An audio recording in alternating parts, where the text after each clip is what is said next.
মুসলমানের চূড়ান্ত লক্ষ্য জান্নাত লাভ, কিন্তু সেই জান্নাতের জন্য কি এমন কোনো আমল আছে যার প্রতিদান হিসেবে স্বয়ং মহানবী হজরত মুহাম্মদ সাল্লাল্লাহু আলাইহি ওয়াসাল্লাম জান্নাতে একটি ঘরের নিশ্চয়তার কথা দিয়েছেন?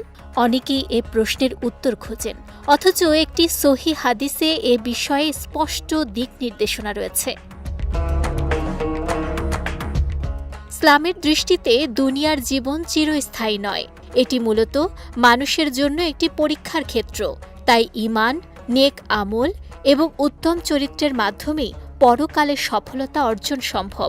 পবিত্র কোরআনে আল্লাহ তাআলা বলেছেন, পৃথিবীর উপর যা কিছু আছে আমি সেগুলোর শোভা বর্ধন করেছি, যাতে আমি মানুষকে পরীক্ষা করতে পারি যে আমলের ক্ষেত্রে কারা উত্তম।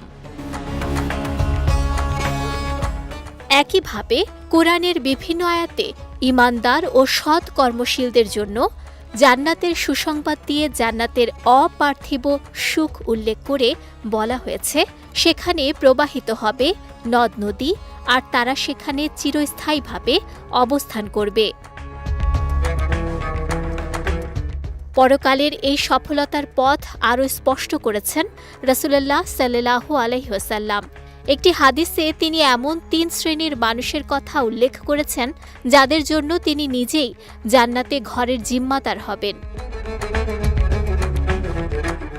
আবু উমামা রাদিয়াল্লাহু তাআলা আনহু সূত্রে বর্ণিত হাদিস অনুযায়ী রাসূলুল্লাহ সাল্লাল্লাহু আলাইহি ওয়াসাল্লাম বলেছেন, যে ব্যক্তি নিজের অধিকার থাকা সত্ত্বেও অপ্রয়োজনীয় ঝগড়া বিবাদ থেকে বিরত থাকে, আমি তার জন্য জান্নাতের প্রান্তে একটি ঘরের জিম্মাদার।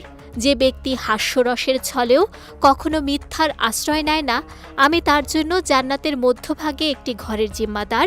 যে ব্যক্তি নিজের চরিত্রকে সুন্দর ও শোভন করে তোলে, আমি তার জন্য জান্নাতের সর্বোচ্চ স্থানে একটি ঘরের দায়িত্ব নেব। তাই জান্নাতের আশা শুধু ইচ্ছার মধ্যে সীমাবদ্ধ রাখলে চলবে না। ঝগড়া এড়িয়ে চলা, মিথ্যা পরিহার করা এবং উত্তম চরিত্র গড়ে তোলার মধ্যেই লুকিয়ে আছে মহানবী সাল্লাল্লাহু আলাইহি ওয়াসাল্লামের ঘোষিত সেই মহা সুসংবাদ, জান্নাতে একটি ঘরের প্রতিশ্রুতি। নুসরাত আহমেদ, বিজয় টিভি, নিউজ ডেস্ক।